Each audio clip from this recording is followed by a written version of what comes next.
भगवान की उपासना, भगवान देने में कभी कोताही नहीं करता है, लेने की पात्रता होनी चाहिए। देने में कभी कमी नहीं करता है, वो तो देता है, वर्षा कराता है। मैं आपके बीच खड़ा हूं भाई, हटा दीजिए किसको क्या मिला किसको क्या नहीं मिला मुझे नहीं पता, मैं आपके सामने खड़ा हूं। भगवान ने इतना दिया और देते जा रहा है। मैं कह रहा हूं भगवान की साक्षी में, इतना दिया, मेरे औकात से ज्यादा दिया। इसलिए आप समझ लो अध्यात्म का मतलब क्या होता है। अध्यात्म का मतलब अच्छा इंसान बनना, अपने सोच को बनना, अपने आप को अच्छा बनाना। 20 मिनट की उपासना, 20 मिनट का ध्यान, भगवान के लिए 20 मिनट निकालिए। अपने को साफ करना, अपने मन की मलिनताओं को धोना। उपासना का मतलब क्या होता है? मन को साफ करना, मन को स्वच्छ करना। उपासना मतलब भगवान के पास बैठना, और बैठने का मतलब होता है अपने को अच्छा बनाना। आप समझ लीजिए, दोस्ती करें, किससे करें? भगवान से करिए, अच्छे विचार से करिए, अच्छी किताबों को पढ़िए, देखिए जिंदगी में लाभ मिलता है कि नहीं मिलता है।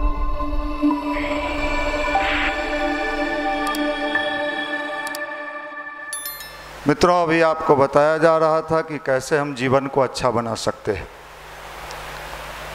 देखिए, आज दुनिया में लोग ये सोचते हैं कि हमारे पास अगर धन आ जाए, संपत्ति आ जाए, तो हम अपने जीवन को सुंदर बना लेंगे।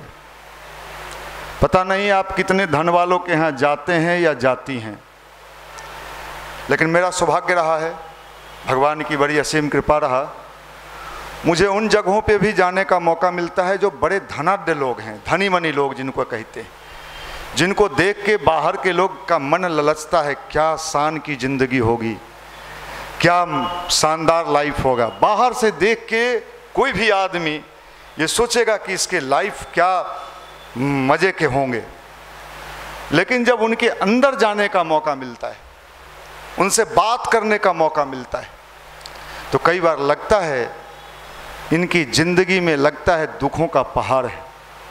ये दुख आता कहाँ से है और सुख है क्या? दुख कहाँ से आता है? आपसे पूछें कि आप दुखी क्यों हो, तो आपके पास तो एक ही आंसर मिलेगा कि साहब हम अभी तक कहीं ढुके नहीं हैं इसलिए दुखी हैं। जो ढुक गए हैं उनसे पूछें, जैसे अभी 2-3 लोगों का नाम लिया गया कि आप दुखी क्यों हो, तो कहेंगे नौकरी तो हुआ, अच्छा लग रहा है, लेकिन गांव में ठेल दिया है। वो भी दुखी, ये भी दुखी, ये सुखी कब होंगे? आप हमें बता दीजिए।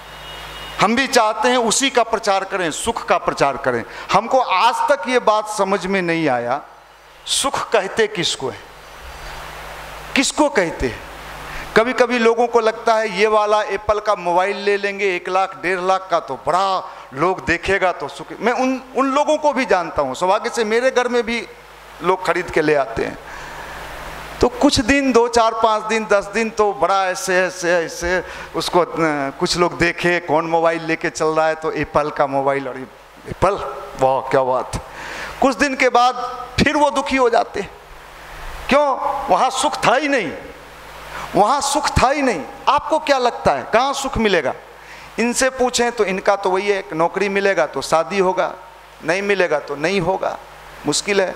इनसे पूछें, इनके तो दोनों हाथ में लड्डू हैं, सब मिला तो भी ठीक, नौकरी नहीं मिला तो मम्मी पापा कहीं बढ़िया नौकरी वाला ला ही देंगे। तो ये तो उससे तो उसके बाद भी दुखी मिलते हैं, उसके बाद भी दुखी। ये दुख जो है और सुख जो है, उसी को जो ठीक करने का जो तरीका है, उसी का नाम गायत्री मंत्र है। आपको अंदर से हर परिस्थिति और स्थिति के लिए तैयार रहना, हर व्यवस्था के लिए तैयार रहना।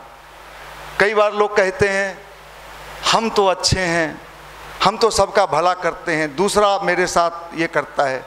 साहब देखो, दूसरा कोई किसी के साथ कुछ नहीं करता है, हम स्वयं अपने गुनाहगार हैं। हम अपने को प्रसन्न रखने के वो तमाम तरीके रखें, और इसी के लिए ध्यान आपको बताया जाता है, गायत्री मंत्र बताया जाता है। कई बार मुझे कई गृह प्रवेश में लोग घर बनाते हैं तो हम लोगों को बुलाते हैं, बड़ा खुश होता है किसी का घर बनता है तो। उनके घर में जब जाओ तो मार्बल लगाए होते हैं, टाइल्स लगाए होते हैं, रूम बाद में दिखाएंगे, बाथरूम पहले दिखाते हैं। वो भैया ये वाला झरना देखिए, ऐसे दबाइएगा तो सीधे ऐसे आएगा, ये देखिए फलाना कंपनी का। मैं भी बड़ा चाव से देखता हूँ, दम है भाई, अच्छे वो बाथरूम और वो मकान जो दिखाया गया मुझे, 1 साल के बाद फिर जाइए, वो बड़ा परेशान दिखेगा। भैया जानते हैं मेरे घर में कुछ रिश्तेदार के बच्चे आ गए थे, नल को ऐंठ दिया, डिस्टर्ब कर दिया, सोफा तोड़ दिया। क्या यार, न तो तुम्हें उस झरने में मजा आया, न उस सोफे में मजा आया, तुमको मजा आएगा कहाँ? समझ में नहीं। भैया महिलाओं से पूछिए क्या समस्या है? कोई समस्या, मेरा बेटा पढ़ता नहीं है। अच्छा ठीक है, बेटा पढ़ने लगा, आगे क्या? कहीं हो जाता इसका, चलो वो भी हो गया। अब अगला पूछिए खुश हो? नहीं खुश हैं, मेरा बेटा उधरे कहीं फंसा लिया एगो को। अब लो रे भाई, फिर पूछो। ये जिंदगी भर जाते टाइम तक जिस समय चलना भी है, ये तो हम लोग भुला ही चुके हैं। हम लोगों के भारत की सबसे बड़ी विशेषता थी कि हम लोग नियमित याद करते थे कि हमें जाना भी है। अब कहते हैं नहीं नहीं ये सब मत बोलिए, हमको यहीं रहना। आप पूरी जिंदगी इंसान दुख में, मैं IAS IPS से मिलता हूं, सौभाग्य मेरा, तो कई बार बाहर से देख के IAS या IPS को देख के लगता है क्या जलवा होगा, उफ क्या बॉडीगार्ड है, क्या फोर्स है, साने थाने वाले मारते हैं खट खट खट। जब अंदर जाते हैं उनके पास बैठते हैं, क्या है? शुगर बढ़ गया है, BP बढ़ा हुआ है। क्यों सर, क्या हुआ? हमको संटिंग में फेंक दिया है। बड़ा विचित्र है, हर जगह दुखी इंसान। मैं दिल्ली गया, निशांत जी भी मेरे साथ थे। दिल्ली का एक बहुत नामी टीचर, देश में कम से कम 8-10 मकान उनका, बॉम्बे में मकान, दिल्ली वाले मकान पर तो हम ही लोग गए थे। वो मकान नहीं कहा जाएगा, उसको कहा गया पैलेस। पैलेस। हम सोचे कि क्या बात है, इतना संपत्ति, इतना पैसा, क्या मजा का जिंदगी होगा, क्या आनंद ही आनंद। ओफ, हमारे बिहार के लोग अगर सोच लें तो पता चला उनका चेहरा उदास था। मैंने पूछा कि क्या सर? नहीं जानते हैं, दुनिया बहुत खराब है। इतने संपत्ति के बाद भी दुनिया खराब है? हाँ, मेरी पत्नी सारा संपत्ति हड़प ली है। उन्होंने जितनी प्रॉपर्टी खरीदी थी पत्नी के नाम से, लोग ले लेता है। अब पत्नी का कहीं क्या हुआ पता नहीं, ये बेचारे अपना टहल रहे हैं। ये दुनिया में बड़े आश्चर्य लगते, इंसान कहीं सुखी नहीं है, आपको विश्वास नहीं होता है। और ये सुखी का जो जीवन है वो अंदर है। अंदर के प्रकाश जब तक नहीं होंगे, संसार में आपको सोना के महल में भी बैठा दें। रावण तो सोना के महल में ही था, tight jeans, tight belt, tight जूता पहन के घूमता था, फिर भी दुखी था। साहब देखो, सुख और दुख हर स्थिति में, हर चीज में आदमी को अपने भीतर ही खोजना चाहिए। और इसीलिए अध्यात्म को हमारे देश के ऋषियों ने माना। अच्छा चलो, मैं बड़ा सौभाग्यशाली हूँ, मैं अपने सौभाग्य को, अब कोई हमें पीठ थपथपाए या ना थपथपाए, हम अपना पीठ अपने थपथपाते हैं। All is well, all is well, सब बढ़िया है। दुनिया पर क्यों चलें कि तुम मेरा बड़ाई करो। अमेरिका में और कई लोगों से मेरा परिचय है जो यहाँ से गए हैं, मैं उनसे पूछता हूँ क्या हाल है? अमेरिका में तो मज़े में होंगे। अरे क्या मज़े में होंगे, मेरी पत्नी खाना बनाते ही नहीं, पाव खाते खाते मुंह पाव पाव हो गया है। कमाल है साहब, ये आदमी आखिर सुखी होगा कहाँ? कहाँ सुखी होगा? हर जगह शादी नहीं हुआ है तो भी दुखी है। कितना बेचारा अभी रोज मुंह धो रहा होगा। कौन क्या मुंह क्या चीज से धोता है? Face wash. हाँ, फेस वॉश से चमका रहा होगा जो कहीं कुछ भेटाए, कुछ मिले, घाटों पर मिल जाए तो काम निकाल लेते, लेकिन नहीं मिल रहा है, बेचारा सब भटक रहा है, सब दाढ़ी उड़ी कटिंग उटिंग करा के एकदम ऐसे उसे नहीं हुआ। एगो थी भी तो चली गई, ठीक की तोरा जैसे छुछुंदर के साथ के रहेगा, तो छुछुआता है, छुछुंदर है। देखो साहब, बात समझ लो, स्थिति और परिस्थिति हम हर जगह। इसलिए आनंद को अगर खोजना है, मस्ती को अगर खोजना है, इंजॉय को अगर खोजना है, तो मैं आपसे एक ही निवेदन करूंगा, कहीं बाहर मत खोजो, अपने भीतर खोजो। हर हाल में मस्त, हर चाल में मस्त। जब अंदर से प्रसन्न होगे, खुश होगे, तो संसार में हर जगह आपको प्रसन्नता मिलेगा। नहीं तो दुख तो चारों तरफ है, चारों तरफ दुखी है इंसान, कहीं सुखी नहीं है। हम तो आश्चर्य होता है। देखो साहब, मैं इन्हीं लोगों के बीच आनंद खोजता हूँ। आपको पता है, आप संडे को आते हैं, चार्ज होते हैं कि नहीं पता नहीं, मैं संडे को 1 सप्ताह के लिए चार्ज हो जाता हूँ। आप लोगों को जब दर्शन करते हैं तो हमको लगता है मैं बड़ा खुश इंसान हूँ। इतने दुखी लोगों को जब देखते हैं, क्या हुआ, टेंशन में है, बेटा नहीं पढ़ता है, छोड़ दो, नहीं पढ़ता है, नहीं पढ़ेगा दुनिया में, साहब चारों तरफ। इसलिए अपने भीतर आनंद को खोजिए। गायत्री मंत्र इसी का नाम है। और गायत्री मंत्र भी लोग दुखी होके जपता है। अरे क्या बात है, भगवान भी डरा जाएंगे, कहाँ पल्ला पड़ गया रे भाई, कहाँ पड़ गया। अरे वहां भी आनंद नहीं है, जबरदस्ती जपा जा रहा है। मनीष भैया बोले थे 20 मिनट पूरा रे, देखता पूरा रे, नहीं हुआ, अभी 12 मिनट हुआ। अरे भाई चारों तरफ समस्या समस्या। हमारे मोटिवेटर लोग यहाँ आते हैं, तरह तरह का आपको ज्ञान दे रहे हैं, आप भी सोच रहे हैं अब बोलेगा अब दूसर का आया। अब तेसर का आए लो, अंतिम में तो गुड़ का चौथ का। तो मैं ये कह रहा हूँ कि इंसान जो है चारों तरफ हंसने हंसाने की बात ही भूला गया है। हंसने हंसाने का, चारों तरफ सफल हो जाइए, आप सफल हो जाइए। वो सीरियस है, हो गए सर, कहाँ होना है, अरे भाई ये बम ब्लास्ट कर जाएगा। कोचिंग में जा रहा है, आपको सोचना है कि आप दरोगा हो गए। हाँ दरोगा हो गए, बाहर निकले स्टार उतर गया। कमाल है भाई, विचित्र विचित्र। अरे भैया देखो ये चारों तरफ दुखी लोग हैं, इसलिए आप प्रसन्न होइए, खुश होइए, एंजॉय करिए। भगवान ने जिंदगी जीने के लिए दिया है, आनंद लेने के लिए दिया। आपको आश्चर्य होगा, मैं गांव में जाता था कार्यक्रम करने, पैसा थोड़े मिलता है गायत्री परिवार में। गांव में जाते थे, नालंदा के कई गांव में। रात में जो सोने के लिए मुझे याद है जगह मिलता था, मुंडा छत, छत भी कितना कि अगर थोड़ा भी बाएं दाएं हुए सीधे नीचे गए। और छत की जो सीढ़ी होती थी मुझे आज भी याद है, लेकिन उस सीढ़ी में भी मजा था। आप लोग को तो एकदम नहीं, पंखा चलना चाहिए।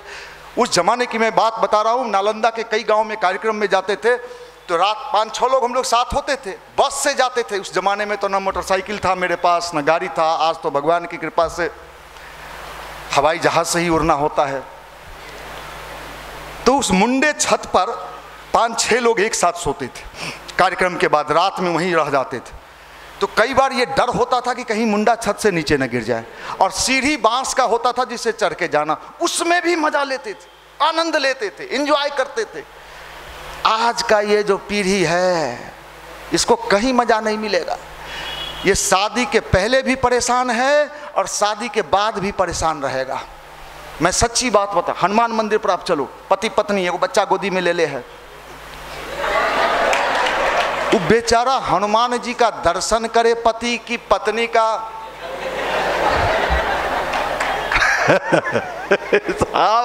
ये विचित्र विचित्र किस्म के जीव जंतु इन दिनों इस धरती पर पैदा हो गए और उनको भगवान का लाभ लेना है। भगवान, हम कहते हैं गायत्री जपो, खुश हो के जपो। क्या जिंदगी दिया भगवान, मनीष भैया से मिलवा दिया। हा ओम भूर्भुवः स्वः, ओम भूर्भुवः स्वः। ना, यहाँ तो ओम भूर्भुवः स्वः। तिसरका जाते जाते शादी कब होगा, ओम भूर्भुवः स्वः। नौकरी मिला कि नहीं, रेलवे का फॉर्म भरे थे, ओम भूर्भुवः स्वः। परसों वाला भी आ गया था, ओम भूर्भुवः स्वः, ओम भूर्भुवः। भगवान भी ऊपर बैठा होगा, सोच रहा होगा किसके फेरा में फंस गए, कहाँ से ओम भूर्भुवः स्वः इसको सिखा दिया रे भाई। अपने तो परेशान था ही, हमको भी परेशान कर रहा है। ये जितनी परेशान आत्माएं, इसलिए देखो गायत्री मंत्र जब भी करना चाहिए तो बिल्कुल क्या होके, प्रसन्न होके, खुश होके करिए। देखिए खुश रहिएगा तो भगवान भी आपको देगा। दुखी रहिएगा, दुखी लोगों को अपनी ओर आकर्षित करते हैं। मैं आपको बताता हूं, अगर आप दुखी हो ना, किसी के कमरे पर चले जाओ या किसी गर्ल्स हॉस्टल में चले जाओ, क्या कहें बहुत टेंशन में हो, तो वो भी कहेगी टेंशन, हम तो बहुत, माने चारों तरफ दुख का बात है। दुख को खींचता है और सुख को। मेरे पास एक लड़का आया, मैं सच्ची घटना बता रहा हूँ, रोहतास का था, सासाराम का लड़का, बड़ा दुखी, मुंह कान बनाए हुए, लगा कोई मारा है इसको। मैंने पूछा क्या हुआ, भैया बहुत दुखी हैं। मैंने पूछा क्यों, पता ही नहीं चलता है कि क्या हुआ। बिहार में ऐसी बीमारी भी ये लोग पाल लेते हैं, तो मैं तो आप ही लोगों के बीच काम करते करते एक्सपर्ट हुआ हूँ। मैंने पूछा कि घर से आए हो? हाँ भैया। तो हमके घर का याद आ रहा होगा। तो नहीं भैया, घर का क्या याद आएगा। तो क्यों दुखी हो? सिनेमा देखते हो? नहीं भैया। मैंने कहा कहीं प्यार वार हुआ है? तो नहीं नहीं भैया। लेकिन उसका चेहरा हम ध्यान से देखे तो हमको लगा कुछ प्यार वार का मामला है इसका। मैं भी सोचा कि तुम 30 तो हम 32, रुक जा। हम भी आंख बंद किए और सीधे आंख खोले कहे तुमको एक लड़की से प्यार हो गया है। इतने तेजी से हमने कहा कि वो शक पका गया। झूठ मत बोल। जी भैया। अब मैंने कहा वो देख, वो लड़की तेरे गांव की ही होनी चाहिए मेरे समझ से। अब पूछेगा कि गांव की ही लड़की क्यों लगा उसको? देखो उसका मुंह कान ऐसा था कि शहर का नहीं संभावना था। तो वो भी मान लिया कि हाँ भैया गांव में ही वो उस टोले में रहती है, हम इस टोले में रहते हैं। हम कहे तो बीमारी बताता तो ना हम इलाज बताते। तू बीमारी छिपा रहा है डॉक्टर के पास आके, तो डॉक्टर का क्या दोष है? हम कहे कि चल तू क्या चाहता है? तो वही भैया परेशान रहते हैं, घंटों मोबाइल पर बातचीत होता है। हम कहे चल हम बात करने से नहीं रोकेंगे, लेकिन तू ये सोच के पढ़ कि नौकरी कर लेंगे तो उसी से शादी करेंगे, इस भाव से पढ़। तो बात करें? हम कहे 10 मिनट कर लेना। हम जानते थे मना भी करेंगे तो ये मानेगा नहीं, ऐसा लक्ष्य। ये बीमारी इतना खतरनाक होता है, दुनिया में सब बीमारी का इलाज है। इस बीमारी का भाई फंसियो मत, फंसले तो गेले। सोच ले, सब पढ़ने लगा, नौकरी मिला और उस लड़की से शादी नहीं किया। उस लड़की से नहीं किया शादी। बाद में हमने पूछा तो कहा नहीं भैया ये वो उधर माल मिल रहा था उधरे चल गया। ये सब फर्जीवाड़े चल रहे हैं इन दिनों। इसलिए आप समझ लो अध्यात्म का मतलब क्या होता है। अध्यात्म का मतलब अच्छा इंसान बनना, अपने सोच को बनना, अपने आप को अच्छा बनाना। इसलिए आप समझ लीजिए हमें ऐसा बनना चाहिए। गायत्री मंत्र जपने का मतलब, गायत्री मंत्र जपने का मतलब हमारे द्वारा किसी का भलाई हो रहा है कि नहीं हो रहा है। आपको किसी का भला करने का मन हो रहा है कि नहीं हो रहा है, तब गायत्री मंत्र माना जाएगा कि सफल है। नहीं भैया हम तो 11 माला रोज करते हैं, मालो माल मालो माल, और दूसरे के माल पर भी नजर भिराए रहते। तो तू चोर है, तू उचक्का है, तू लुच्चा है, तू झोला छाप है। माफ करना, भगवान की उपासना, भगवान देने में कभी कोताही नहीं करता है, लेने की पात्रता होनी चाहिए। देने में कभी कमी नहीं करता है, वो तो देता है, बरसा कर आता है। मैं आपके बीच खड़ा हूं भाई, हटा दीजिए किसको क्या मिला किसको क्या नहीं मिला मुझे नहीं पता। मैं आपके सामने खड़ा हूं, भगवान ने इतना दिया और देते जा रहा है। मैं कह रहा हूं भगवान की साक्षी में, इतना दिया, मेरे औकात से ज्यादा दिया। भाई कैसे हम माने कि गायत्री मंत्र की उपासना फलित नहीं होता है? कैसे हम माने कि भगवान का काम करने से घाटा होता है? कैसे मान लें? हम तो नहीं मान सकते। हम तो देखा है अपने लाइफ में, हमने अपनी जिंदगी को देखा है, नज़दीक से देखा है। एंजॉय करते हैं, खुश रहते हैं, प्रसन्न रहते हैं, हर समय ज़्यादा दुखी नहीं होते। दुख होने के लिए बहुत सारी चीज़ें। इसलिए भाई देखो, इस दुनिया में अगर किसी को कुछ देना है तो उसको प्रसन्न करो, खुश करो उसको। उसके जीवन में अगर दुख है तो दूर करो। ये सबसे बड़ी बात है। बाल संस्कार शाला हम लोग चलाते हैं। क्यों चलाते हैं? कि बच्चों को शिक्षा भी दें और संस्कार भी दें। आज मान लीजिए कि हमारे बीच की लड़की कहीं जाके सरकार में जॉब कर रही है। ये जो यहाँ संस्कार ली, ये मात्र शिक्षक नहीं हो सकती है, ये उस संस्कार को अब वहाँ हजारों बच्चों को बांटेगी। कितना बड़ा काम हो रहा है गायत्री परिवार का। हमारे भाई ने टीचर अभी गया में संतन जी का हुआ है, तो ये कितने लोगों को वहाँ यहाँ से ज्ञान बांटेंगे। आप समझ लीजिए ये जो फैल रहा है चारों तरफ इतने तेजी से, आप आश्चर्य करेंगे। मुझे आश्चर्य होता है कि देश के विभिन्न जगहों पे आज हमारे युवा मंडल से जुड़े हुए भाई बहन काम कर रहे हैं। हमने देखा है और वहाँ जाके भी वो अपनी ज़िंदगी को जी रहे हैं, आनंद से जी रहे। इसलिए भाई यहाँ आना, यहाँ बैठना ये कभी बेकार नहीं जाता है, कभी बेकार नहीं जाता है। इसलिए आप ईमानदारी से यहाँ आना, गायत्री मंत्र का जप कभी मत छोड़ना। और जब हम 20 मिनट कहते हैं तो 20 मिनट ही मानना, 12 मिनट, 11 मिनट, 13 मिनट नहीं, 20 मतलब 20, 25 हो जाए, 30 हो जाए, 40 मिनट हो जाए, लेकिन 20 से कम नहीं होना चाहिए। 20 मिनट की उपासना, 20 मिनट का ध्यान, भगवान के लिए 20 मिनट निकालिए। अपने को साफ करना, अपने मन की मलिनताओं को धोना। उपासना का मतलब क्या होता है? मन को साफ करना, मन को स्वच्छ करना। उपासना मतलब भगवान के पास बैठना, और बैठने का मतलब होता है अपने को अच्छा बनाना। आप समझ लीजिए, दोस्ती करें, किससे करें? भगवान से करिए, अच्छे विचार से करिए, अच्छी किताबों को पढ़िए, देखिए जिंदगी में लाभ मिलता है कि नहीं मिलता है, आप प्रसन्न रहते हैं कि नहीं रहते। साहब, भगवान ने इस धरती पर भेजा है सीमित समय के लिए, सीमित समय के लिए भेजा है, वो भी आप कष्ट में हैं। बताइए, जाना भी है, ये भी निश्चित है, चलना भी है। परमानेंट यहाँ व्यवस्था है क्या? अगर परमानेंट हो जाए तो अभी कितना करोड़ हैं हम लोग? 140। अब परमानेंट हो जाएंगे तो 500 करोड़ है।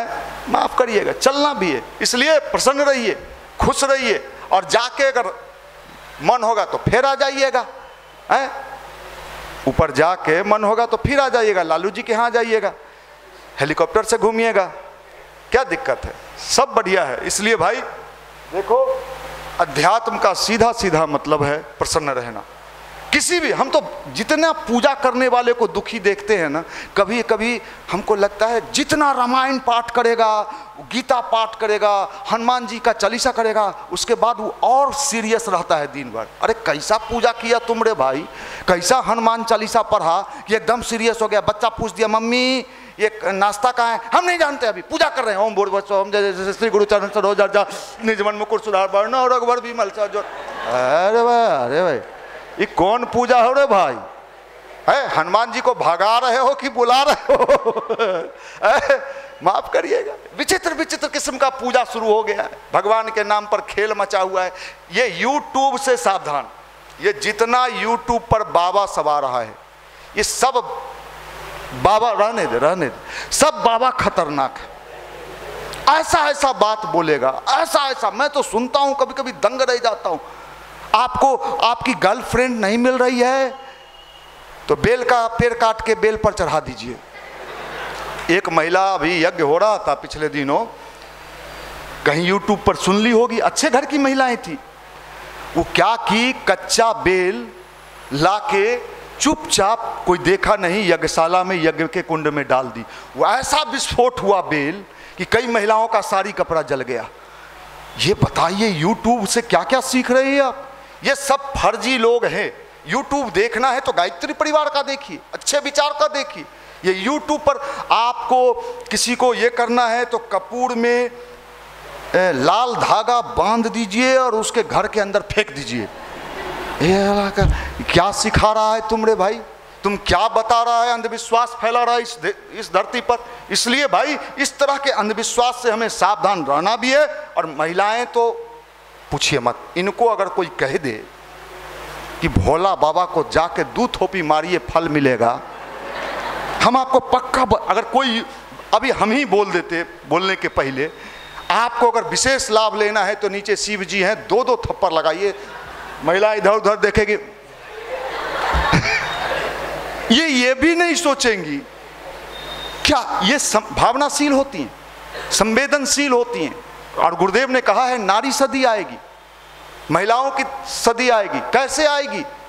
समझदार, बुद्धिमान, समझदार आए। इसलिए हमें समझदार बनना पड़ेगा। इसलिए आप सबसे मेरा भाव भरा निवेदन है कि आप यहाँ बैठते हैं तो यहाँ की बातों को गंभीरता से चिंतन करिए, मनन करिए और अपने जीवन को आनंदित करिए। गायत्री मंत्र का जप करिए, सूर्य का ध्यान करिए, अच्छी किताबों का पाठ करिए, पढ़िए, आपका जीवन सफल होगा, खूब प्रसन्न होगा। कई लोग हमसे पूछते हैं, अच्छा यहाँ सही बात बताएं, ये सब बूढ़ा लगता है, मतलब आप ही नहीं, ऐसे करते रहता है। मैं तो जहां भी जाता हूं, एक जगह गया पिछले दिन में, मैंने सुना दिया था, कई लोग लाइव में बाद में हमसे पूछते भी हैं मैसेंजर पे, खासकर लड़कियां। मैं गया बेगूसराय, लोग गए कार्यक्रम में, तो वहाँ बहुत सारी महिलाएं भी आई हुई थी। कार्यक्रम जब समाप्त हुआ तो महिलाओं ने खाना हम लोगों को खिला रही थी महिलाएं। एक महिला हमसे पूछ रही, बाबू आपका शादी हो गया? आदमी के चेहरे पर हमेशा, अगर आपको अपना चेहरा जवानी मेंटेन रखना है तो प्रसन्न रहिए। जितने दुखी रहिएगा, उम्र होगा 20 का, लगिएगा 40 का। एकदम आजकल का लड़का सबको देख के लगता है जैसे कोई बीमारी पकड़े हुए है। चेहरा देख के डर लग जाता है, क्या हुआ रे भैया, नहीं ढुके हैं। अरे नहीं ढुका है तो ढुक जाएगा, है, माफ करना। इसलिए प्रसन्न रहिए, खुश रहिए, जिंदगी का आनंद लीजिए। बहुत बहुत शुभकामना, मंगल कामना, धन्यवाद।